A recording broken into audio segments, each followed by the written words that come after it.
जब से चंडीगढ़ की स्थापना हुई है तभी से यहाँ पर जो सरकारी कर्मचारी हैं वो पंजाब के अंतर्गत काम करते थे, यानी जो पंजाब का जो सर्विस जो रूल्स हैं उनके तहत काम करते थे, जिससे जो उनकी प्रमोशन है, जो सैलरी है, वो सब पंजाब सरकार द्वारा निर्धारित की जाती थी। जबकि जो चंडीगढ़ है वो केंद्र शासित प्रदेश है और इसको लेकर लगातार जो मांगे हैं वो उठती रही थी। यहाँ के जो सरकारी कर्मचारी हैं लगातार ये मांग उठा रहे थे कि जब चंडीगढ़ केंद्र शासित प्रदेश है तो यहाँ पर सेंटर के सर्विस रूल लागू होने चाहिए, ना कि पंजाब के।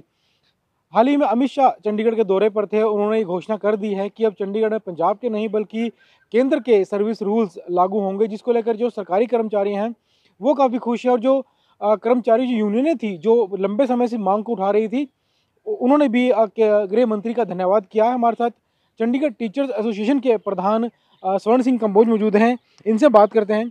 सर, आप यूनियन हो गई या आपके साथ जो अलग अलग यूनियंस थी वो काफ़ी सालों से इस मांग को उठा रही थी कि यहाँ पर केंद्र के रूल लागू किए जाएं, अब हो गया है, तो क्या कहें केंद्र सरकार के फैसले को लेकर? हम केंद्र सरकार के फैसले का स्वागत करते हैं, क्योंकि देखो 1966 से पहले यहाँ पे केंद्र ही सरकार ही थी। 1966 जब हुआ तो इन्होंने क्या किया, जब इसको यूटी बनाया तो इन्होंने 60-40 की रेशो पे डिवाइड कर दिया। 60 पंजाब से आएंगे, 40 हरियाणा से आएंगे। लेकिन इन्होंने ये कहा था कि जैसे जैसे चंडीगढ़ यूटी के एम्प्लॉय बनते जाएंगे तो हम जो है वापस अपनी पेरेंट स्टेट को चलते जाएंगे। लेकिन दुर्भाग्यवश बड़े बड़े अफसरों के कोई लिंक्स ले लो, कोई उनके रिश्तेदार ले लो, कोई उनकी बीमियाँ ले लो कि वो नहीं बन पाया। जो भी एम्प्लॉय पंजाब हरियाणा से यहाँ पे डेपुटेशन पे आया वो यहीं रह गया, यहीं से रिटायर होकर गया, यहीं से उसने सारे बेनिफिट लिए। तो इसलिए हमारे को ये खुशी है कि अगर हमारे देश के गृह मंत्री जी ने ये अनाउंस किया कि चंडीगढ़ में सेंटर के रूल्स चलेंगे और सेंटर के पे स्केल चलेंगे, ये हमारे लिए बहुत ही बड़ी उपलब्धि है। तो इससे जो है सैलरी का जो मुद्दा है या प्रमोशन का मुद्दा है वो इससे सुलझ जाएगा, सैलरी से बढ़ जाएंगी, प्रमोशन जल्दी मिल पाएगी?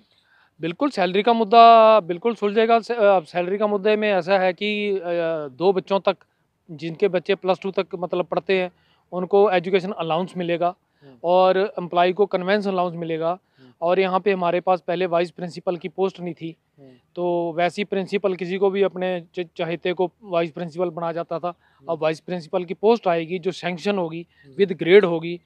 तो ऐसा जो जो चीज़ें हैं जो हमारे को मतलब कि ये इनका बहुत ही बड़ा बेनिफिट मिलेगा, जो हमारे को पंजाब सरकार के फाइनेंशियल रूल में नहीं मिल रहा था। कुछ जो कॉन्ट्रैक्चुअल कर्मचारी यूनियन है उन्होंने इस बात का विरोध किया है, वो कह रहे हैं कि जैसे उम्र बढ़ जाएगी, 60 साल रिटायरमेंट की उम्र हो जाएगी तो यहाँ बेरोजगारी बढ़ेगी और जो कॉन्ट्रैक्ट पे काम करते हैं उनकी नौकरियों में कमी हो जाएगी, वो इसका विरोध कर रहे हैं।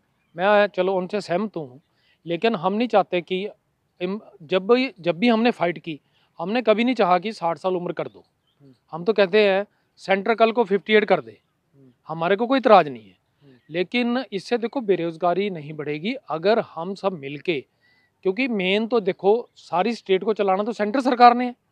अगर हम सब मेन मिलके, जो हमारे कॉन्ट्रैक्ट कर्मचारी हैं, जो सर्व शिक्षा पे हैं, जो डीसी रेट पे हैं, अगर सब मिलके सेंटर सरकार से गुहार लगाएं कि हाँ इनका भी, इनकी सिक्योर पॉलिसी बनाई जाए, इनकी सैलरी भी रेगुलर एम्प्लॉय की तरह बढ़े, तो मेरे ख्याल से फिर तो कोई दुविधा वाली बात ही नहीं है। तो ये थे स्वर्ण सिंह कंबोज, जिन्होंने बताया कि केंद्र सरकार ने जो फैसला किया है कि चंडीगढ़ के कर्मचारियों को अब सर्विस सेंटर रूल्स के तहत ली जाएगा, यहाँ पर वो काम करेगा, तो इसके लिए स्वागत ये लोग कर रहे हैं क्योंकि लंबी लड़ाई चल रही थी काफ़ी सालों से इस मांग को लेकर। हालांकि अब जो पंजाब की तरफ से जो विरोध के जो सुर अभी सुनाई दे रहे हैं, कई नेता हैं जो इस फैसले का विरोध कर रहे हैं, इस पर इन्होंने कहा कि जब हमारे अधिकारों का हनन किया जा रहा था, यहाँ के कर्मचारियों को प्रमोशन नहीं दी जा रही थी, ना ही सैलरी में कोई बढ़ोतरी की जा रही थी, जो अधिकार मिलने चाहिए थे वो नहीं मिल रहे थे, तब पंजाब के हरियाणा के किसी नेता ने आवाज़ नहीं उठाई। तो अब केंद्र सरकार ने जो फैसला किया है उस पर आवाज़ क्यों उठाई जा रही है, जो बिल्कुल बेबुनियाद है। कैमरामैन राजेश के साथ चंडीगढ़ से विजय राणा, ATV भारत।